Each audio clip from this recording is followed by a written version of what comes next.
I'll see if I got the camera set up right. Uh-oh, hold on. Make sure I don't have this motherfucker tip over. Oh, shit. That's just so big leg. It's like half of this video is going to be me balancing the goddamn camera. Alright, can you guys see me well? Alright, I want to talk about Once Upon a Time in Hollywood. I saw it Sunday night. Fantastic film. Not exactly a masterpiece, but I did enjoy it quite a bit. The plot is, well, what the fuck is the plot? I guess the plot would be it takes place over one day. Brad Pitt plays Leonardo DiCaprio's stunt double and confidant and best friend, and basically does everything for him, whatever he needs. Basically, just does it. Takes place over one day. Leo's on set for a show, a hit TV show, I think a pilot, and then Brad Pitt is taking care of DiCaprio's house, running errands, and happens to run into Manson family, and Margot Robbie's Sharon Tate is watching herself in theaters. That's practically the goddamn main part of the movie, I would say. That's the plot and the gist. That's the best way I can put it. The movie works best when it's just DiCaprio and Brad Pitt on screen.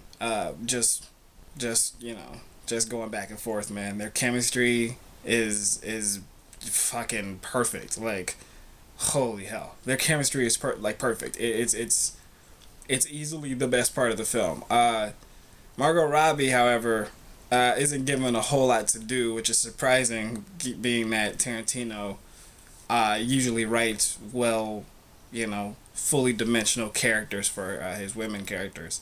And Margot Robbie is an actress that has proven herself to be to handle such material.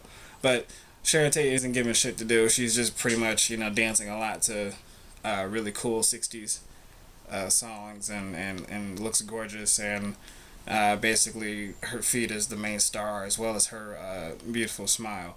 And Tarantino's foot fetish is on deck 100%.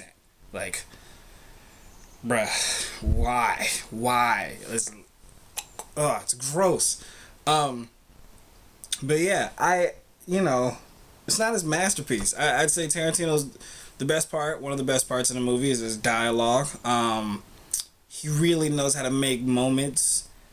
There's some really good scenes. Overall, as a cohesive narrative, it's okay. I would say the film overall is probably 7, low 8 out of 10, but some of the scenes are fucking dynamite. Like, they're just so explosive. They're so excellently just crafted. DiCaprio acting within the scenes. It's just mwah. Like his Rick Dalton's insecurities, the vulnerability that DiCaprio portrays and Tarantino has written is just well executed throughout the movie. That is really the only reason why I think we ended up liking the character. You really end up rooting for the character, because usually a character like this who's so self-centered and so egotistical and so fragile, you really don't give a damn about. But DiCaprio finds a way to put a lot of charm into it, and there's, it's just you want to see the guy win. He comes off as a guy who has a lot of talent. My dog trying to crawl, like she's trying to get closer and closer. Yeah, it's like he's a guy you want to see win. And when Rick Dalton shines in a scene, it's like, you're so rooting for him. Despite the fact that he's not the best human being and not the brightest, and definitely has a lot of flaws, you end up rooting for him when he does nail a scene or two, Yeah, man, DiCaprio, if he doesn't win the Oscar, I definitely think he should be nominated for Best Actor again, for sure. Brad Pitt, on the other hand, I need him to win that shit. He was so good as Cliff. He embodies the badass, like the '60s, not hyper masculine, not toxic masculine, but like very just tough guys. Tough guys usually see portrayed by the rest in peace Burt Reynolds, by the likes of Burt Reynolds, or the kind of characters Tom Cruise would even try to portray. No, man, Brad Pitt embodies that shit and plays it to the T. Um, just so natural with the he just not giving a fuck and just like wanting to be the best friend you would want to have if you were living in Hollywood, pretty much. I mean, he's super cool, bro. Really cool. Yeah, their performances is by far the best part. I would definitely go to theaters again just to see that. Um, Cinematography was on point.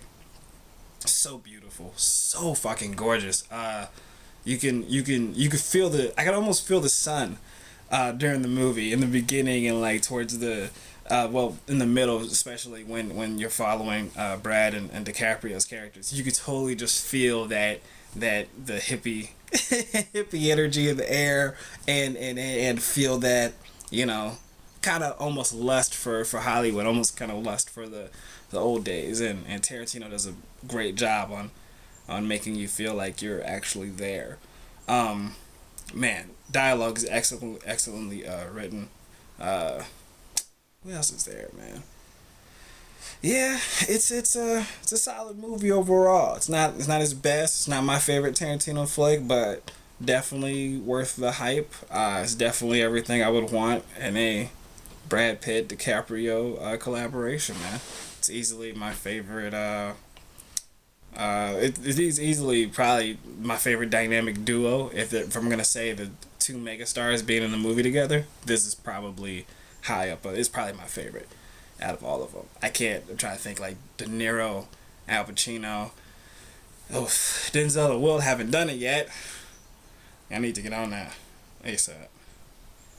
Yeah, I'm trying to think who else is like. Yeah, Denzel, Gene Hackman. That was an awesome duo. Yeah. Damn it. I'm blanking on this shit. Yeah, but I love their chemistry the most. It's just phenomenal. Phenomenal. Phenomenal. You guys should go see it if you haven't already seen it. It's been out for a while, but the fucking theater was still packed. That's how cold DiCaprio is. Um, but yeah, absolutely, absolutely, it was a good time. They're worth going to see, man. Full price all the way through. Hope you guys go see it. Hope you have a good time.